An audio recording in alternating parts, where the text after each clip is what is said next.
Bismillahirrahmanirrahim.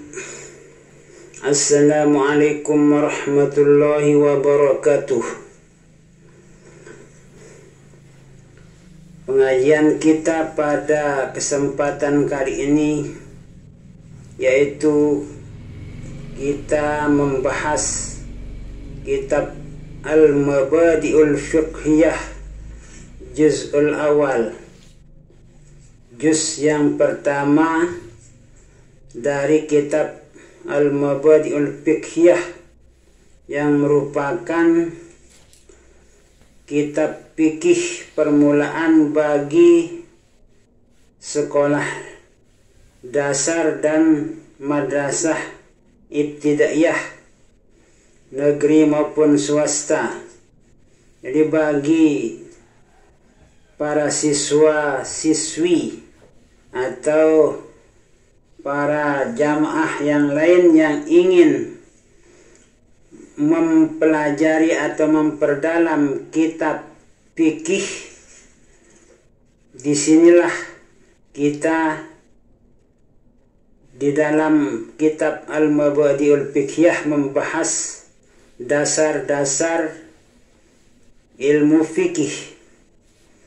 Namun sebelum kita masuk ke pembahasan kitab Al-Mabadi'ul Fiqhiyah, kita mulaikan dari bacaan Bismillahirrahmanirrahim, karena berdasarkan hadis Rasulullah sallallahu alaihi wasallam, kullu amrin dzibalin la yubda'u fihi bi bismillahirrahmanirrahim fahuwa aqta ay fahuwa abtar.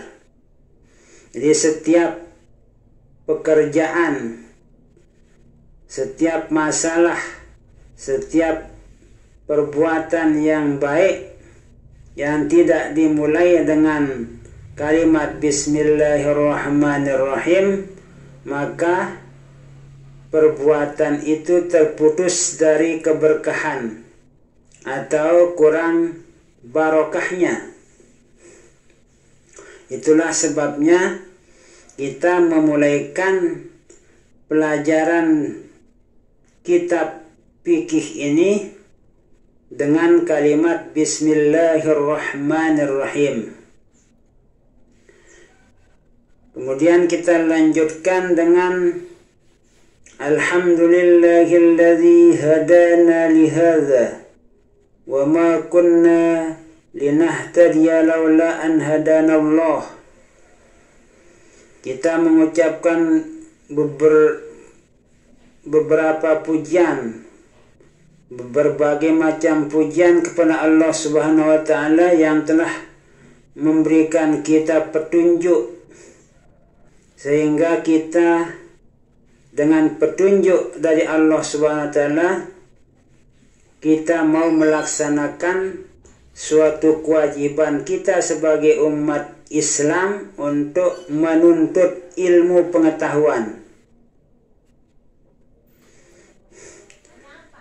Yang selanjutnya, wassalatu wassalamu ala sayyidina Muhammadin nuril hidayati wa ala alihi wa sahbihi nujumir rasyad wa ba'dah. Setelah kita mengucapkan kalimat Alhamdulillah, pujian kepada Allah, kita lanjutkan dengan pembacaan selawat salam atas junjungan kita, pemimpin kita, yaitu Nabi besar Muhammad sallallahu alaihi wasallam, yang beliau itu adalah merupakan nuril hidayah, cahaya yang memberi petunjuk kepada jalan yang lurus.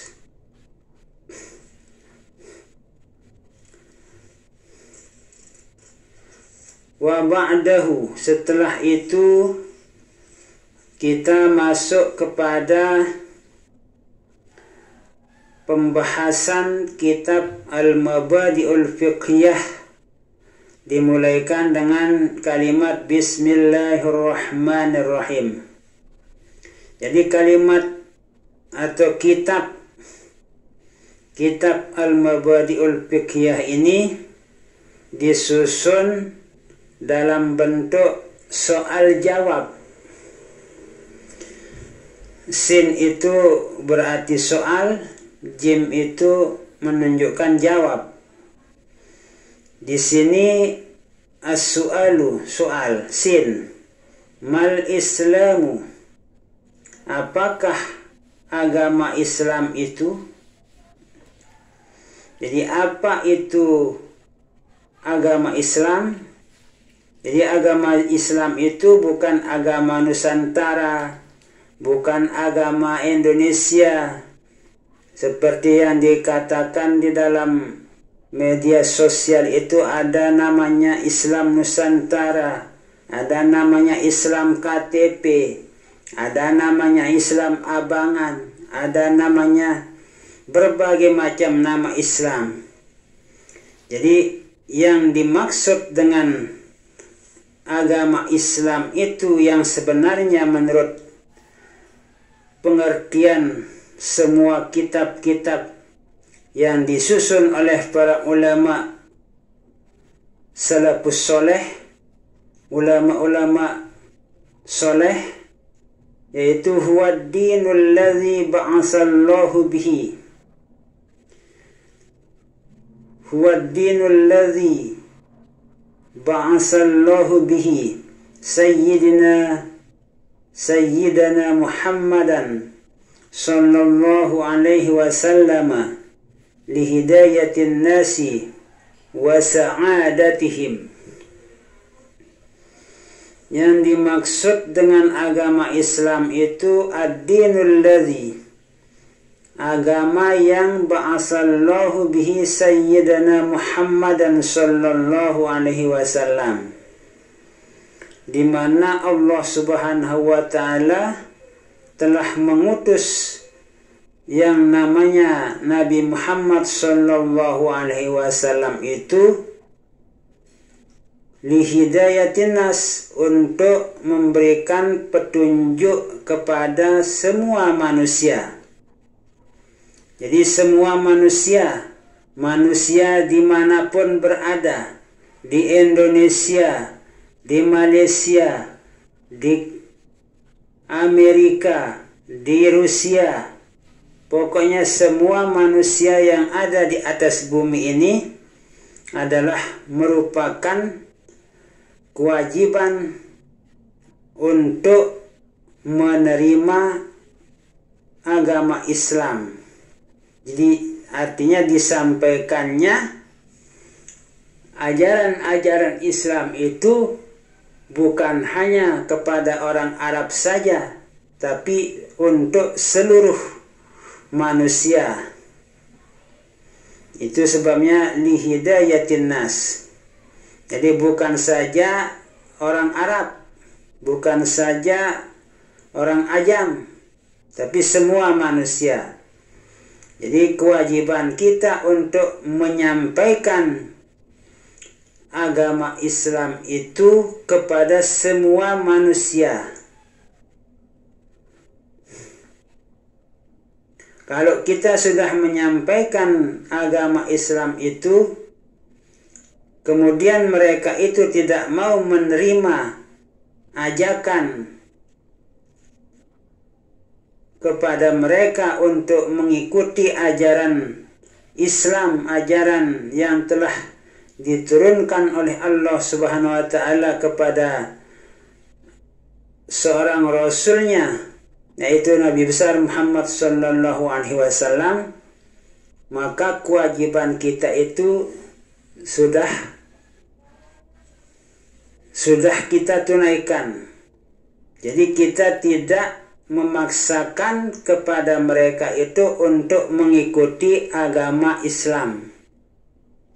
Jadi tidak ada paksaan untuk mengikuti ajakan kita. Ini yang telah dijelaskan di dalam kitab suci Al-Quran. Kitab suci Al-Quranul Karim sudah menjelaskan bahwa tidak ada paksaan dalam memeluk agama Islam. Jadi kewajiban kita itu cuma sekedar mengajak mereka itu untuk masuk kepada agama Islam. Wa sa'adatihim. Jadi wa sa'adatihim, kenapa kita mengajak manusia itu untuk memeluk agama Islam, dan setelah masuk kepada agama Islam itu baru umat yang masuk kepada agama Islam sudah terkena kewajiban untuk melaksanakan, mendirikan, menegakkan apa yang telah disyariatkan oleh Allah Subhanahu wa taala dan Rasul-Nya. Wa sa'adatihim, jadi agar mereka itu menjadi orang yang berkehidupan yang berbahagia. Jadi agar mereka itu memperoleh kebahagiaan baik di dunia maupun di akhirat. Jadi kalau orang yang sudah masuk atau sudah memeluk agama Islam dan melaksanakan apa yang sudah ditentukan oleh Al-Quran maupun Al-Hadis, jiwa kita itu akan tentram, bahagia, tidak pusing-pusing dalam menjalankan kehidupan, karena kita sudah memegang syariat Allah Subhanahu wa taala maupun syariat Rasulullah sallallahu alaihi wasallam. Ya, itu yang dinamakan dengan syariat Islam. Kita lanjutkan di sini, kam arkanul islami. Berapakah rukun Islam itu? Jadi setelah kita menerima ajaran agama Islam itu, masuk kepada agama Islam, baru kita memulaikan dengan arkanul Islam. Jadi di sini ada rukun-rukun Islam. Tiang-tiang agama Islam itu harus kita ketahui. Jadi yang jumlahnya ada 5 tiang yang menegakkan jiwa keislaman kita itu. Ada 5 tiang, ada 5 pilar. Arkanul Islami khamsatun, rukun Islam itu ada 5. Jadi tiang-tiang yang memperkuat jiwa kita itu ke dalam Islam, jiwa keislaman kita itu harus kita memiliki rukun Islam yang 5. Yang pertama, al-awwalu syahadatu an la ilaha illallah. Jadi yang pertama kita itu bersaksi, meyakini bahwa tiada Tuhan kecuali Allah Subhanahu wa taala. Jadi tiada Tuhan. Jadi semua yang ada di atas bumi ini, baik itu namanya patung berhala, apapun namanya, itu yang dipertuhan-tuhankan oleh mereka itu adalah semuanya bukan Tuhan, tapi dipertuhankan oleh orang-orang yang belum masuk hidayah nur dari Allah Subhanahu wa taala, sehingga mereka itu mempertuhankan benda-benda, mempertuhankan makhluk. Padahal la ilaha illallah. Jadi tidak ada Tuhan kecuali Allah Subhanahu wa taala. Jadi Tuhan kita sebagai umat Islam itu hanyalah Allah. Hanyalah Allah yang menjadi Tuhan kita. Bukan uang, bukan jabatan, bukan anak, bukan istri, bukan suami, bukan pangkat, bukan berhala, bukan patung, bukan manusia, tapi Allah Subhanahu wa ta'ala yang menjadi Tuhan kita, karena hanya Allah lah yang mampu memberikan berbagai macam manfaat dan mendatangkan berbagai macam mudarat kepada siapapun yang dikehendaki. Jadi hanyalah Allah yang menjadi Tuhan kita. Wa anna Muhammadan Rasulullah, dan kita bersaksi, kita benar-benar meyakini bahwa Nabi Muhammad sallallahu alaihi wasallam itu adalah utusan Allah. Jadi utusan Allah, bukan anak Tuhan, karena Allah Subhanahu wa taala itu tidak beranak dan tidak diperanakkan. Jadi Nabi Muhammad sallallahu alaihi wasallam itulah Rasulullah, utusan Allah kepada semua kita sebagai manusia. Jadi Nabi Muhammad sallallahu alaihi wasallam itu diutus kepada kita agar ada yang memberitahukan kita syariat Allah, bagaimana, siapa yang menciptakan kita, bagaimana Allah SWT menciptakan kita, bagaimana Allah SWT yang memberikan kita rezeki, memberikan kita berupa ilmu pengetahuan dan sebagainya dan sebagainya. Jadi Allah SWT mengutus yang namanya Rasulullah Sallallahu Alaihi Wasallam.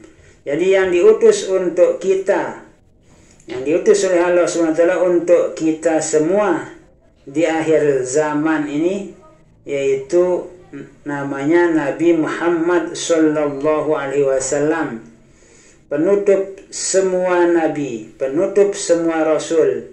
Tidak ada nabi setelah Nabi Muhammad Sallallahu Alaihi Wasallam, apalagi rasul.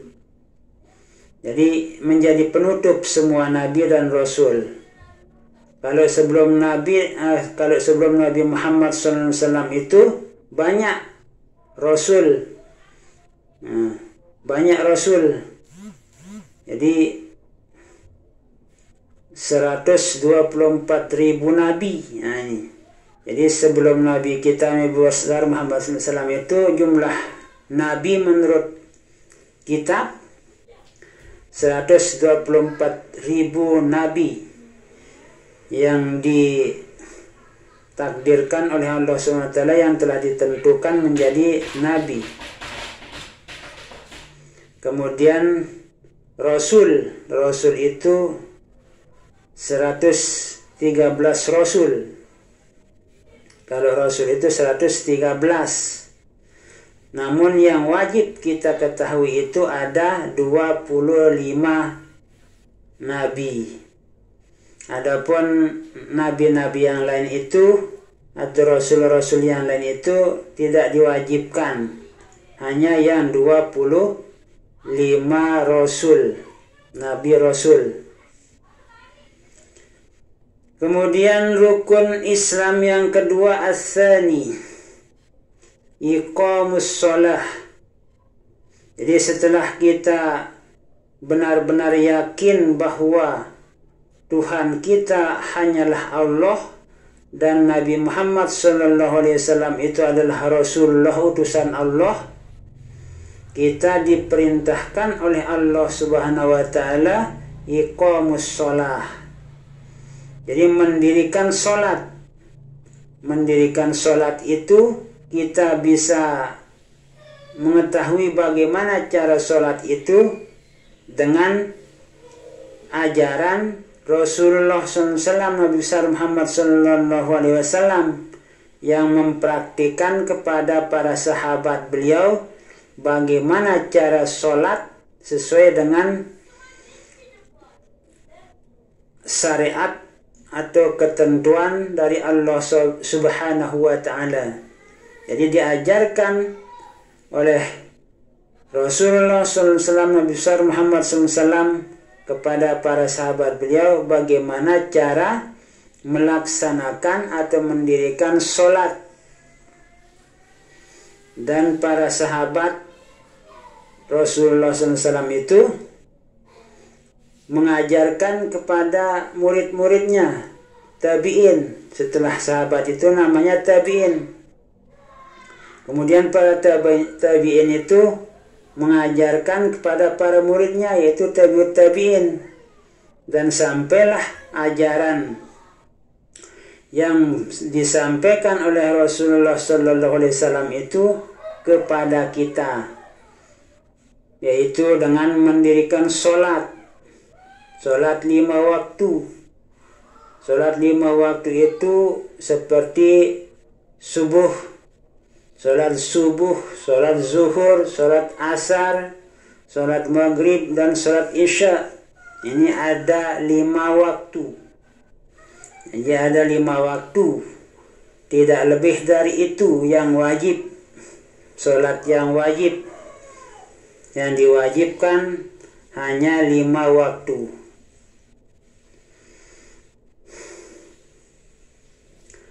As-salisu ita'uz zakati. Jadi rukun Islam yang ketiga mengeluarkan zakat. Zakat harta maupun zakat fitrah, zakat mal maupun zakat fitrah. Jadi kalau sudah waktunya kita mengeluarkan zakat, maka kita wajib mengeluarkan zakat. Nah itu. Jadi kita wajib juga mengeluarkan zakat. Karena zakat itu untuk membantu fakir miskin, membantu perjuangan agama Islam. Seperti yang kita lihat, kita masukkan zakat bagian sabilillah itu di madrasah, di musholla maupun di masjid. Itu zakat untuk bagian sabilillah, bukan zakat untuk masjid, bukan zakat untuk madrasah, bukan zakat untuk musholla, tapi bagian sabilillah yang kita masukkan di madrasah, musholla atau masjid. Nah itu niat kita memasukkan zakat itu bagian sabilillah, bukan zakat untuk madrasah, bukan zakat untuk musholla, atau bukan zakat untuk masjid. Kalau kita berniat memasukkan zakat untuk madrasah, musholla, masjid, tidak sah, karena tidak ada tuntunan di dalam Al-Quran maupun Al-Hadis. Jadi yang ada itu ada 8 asnaf. 8 asnaf. Jadi 8 yang berhak menerima zakat itu ada 8. Jadi bagian sabilillah, nah itu. Bukan bagian madrasah, bukan bagian musholla, bukan bagian masjid, tapi bagian sabilillah. Ini agar jangan sampai salah meniatkan zakat itu. Jadi harus kita bisa meniatkan zakat itu bagian sabilillah. Kita serah ke madrasah, musholla atau masjid.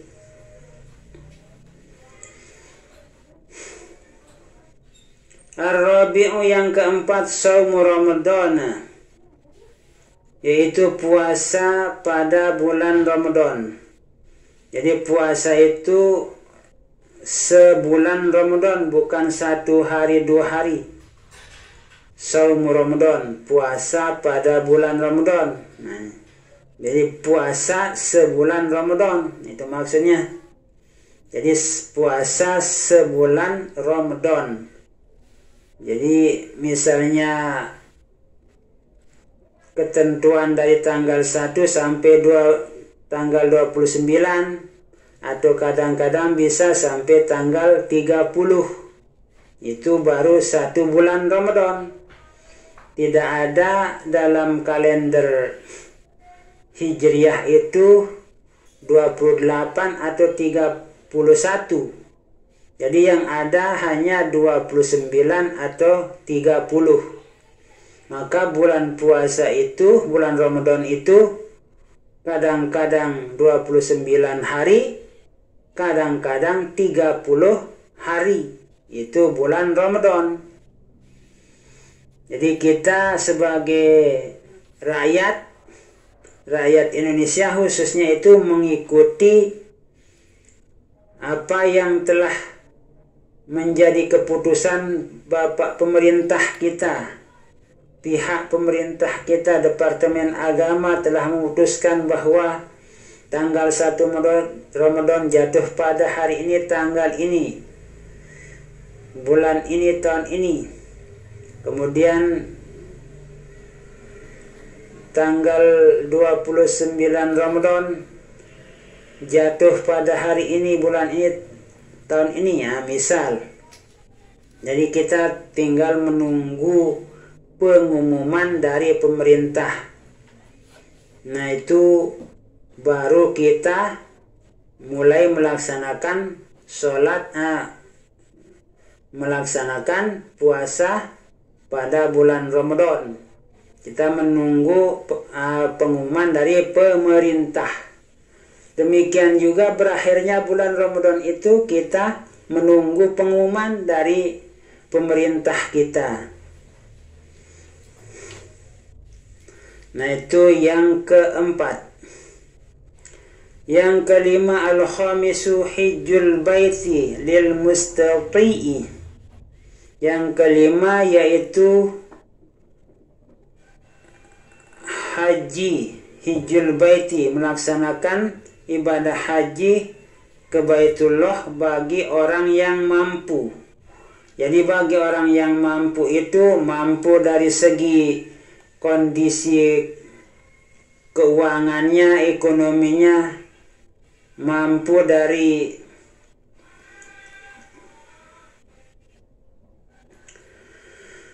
hijjul baiti lil mustati'i.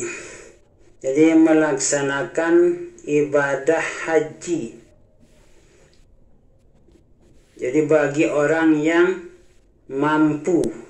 Jadi mampu dari segi fisik kesehatan maupun mampu dari segi perekonomian. Walaupun fisik kita itu kuat tapi ekonomi kita itu tidak kuat, lemah ekonomi, tidak cukup untuk membawa kita ke Makkahul Mukarramah karena honor kita sekedar 100-200 ribu. Tapi kalau kita punya usaha yang besar, walaupun kita itu honor 100-200, tapi karena ada usaha bisnis yang besar, sehingga kita bisa melaksanakan atau mencukupi ongkos ONH, ongkos naik haji. Nah itu kalau ekonomi kita itu kuat, sehat ekonomi maupun sehat fisik kita untuk melaksanakan haji. Nah ini kalau ibadah haji itu lil mustati'i. Jadi bagi orang yang mampu kesehatannya, mampu ekonominya, sehat jasmani rohani dan sehat ekonomi. Jadi sehat jasmani, badan kita itu sehat rohani, ya, kita tidak gila, kita tidak gila seperti yang dikatakan tadi, tidak gila. Walaupun fisik kita itu kuat, sehat, tapi rohani kita itu tidak sehat, orang gila. Nah, itu tidak wajib bagi orang yang gila melaksanakan ibadah haji. Nah, sampai di sini dulu pembahasan kita. Insya Allah nanti kita akan lanjutkan pada pembahasan selanjutnya. Wassalamualaikum warahmatullahi wabarakatuh.